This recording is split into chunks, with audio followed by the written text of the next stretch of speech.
Autoline Daily is brought to you by BorgWarner, feel good about driving. Bridgestone, your journey, our passion. Dow Automotive Systems, improving durability and increasing design flexibility with Betamate structural adhesives at dowbetamate.com. And by the 2013 Hyundai Sonata. Learn more at HyundaiSonata.com. Hello and welcome to Autoline Daily. I'm John McElroy, and here are some of the latest developments in the global automotive industry. There sure is a lot of interesting new technology coming out of the Consumer Electronics Show in Las Vegas. Remember that autonomous car from Toyota we showed you the other day? We've learned that Toyota's philosophy on autonomous cars is taking two paths. One integrates the car electronically with its surroundings, including traffic systems, pedestrians, and other cars. The other uses autonomous technology as an electronic co-pilot to help drivers avoid accidents. It uses GPS, stereo cameras, radar, and LiDAR to detect other vehicles and objects like traffic lights.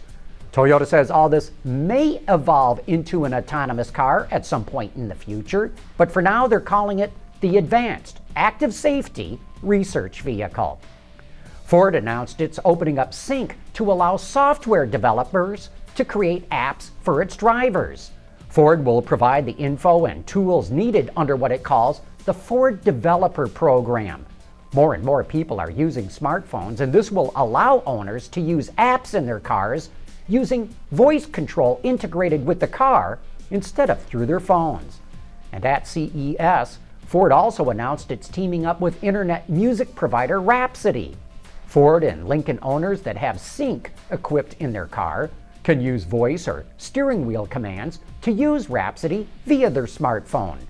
Rhapsody says it's talking with other automakers about integrating its service and that 40% of its subscribers already use it while they're driving. Delphi introduced a new device at CES called Vehicle Diagnostics by Delphi, which provides car-to-cloud connectivity. It plugs into the OBD connector and allows owners to monitor or locate their car with a smartphone or computer. It can also mimic key fob functions, like unlocking the doors, or it can diagnose the engine and monitor the overall status of the vehicle.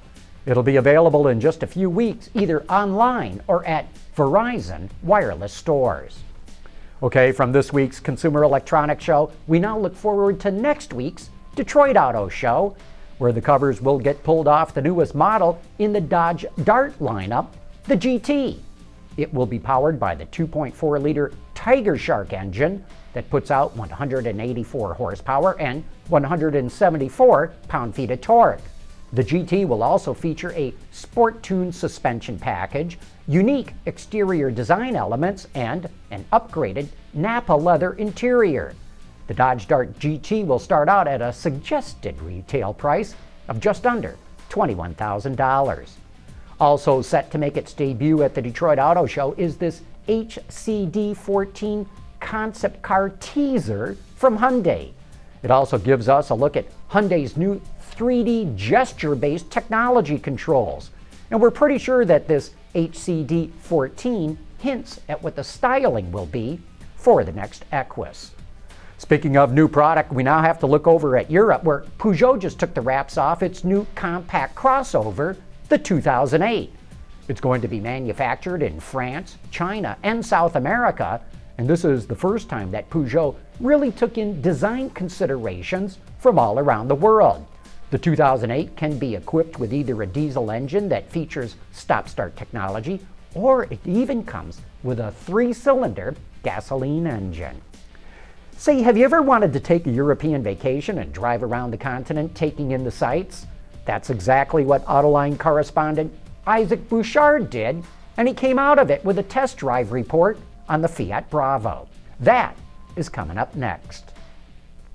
Proven on the track and on roads around the world, BorgWarner Turbochargers improve fuel economy and reduce emissions without sacrificing performance. BorgWarner, official turbocharger supplier to the Izod IndyCar Series. Some guys just know how to combine business and pleasure. Our intrepid correspondent Isaac Bouchard managed to turn his vacation into a test drive, and vice versa.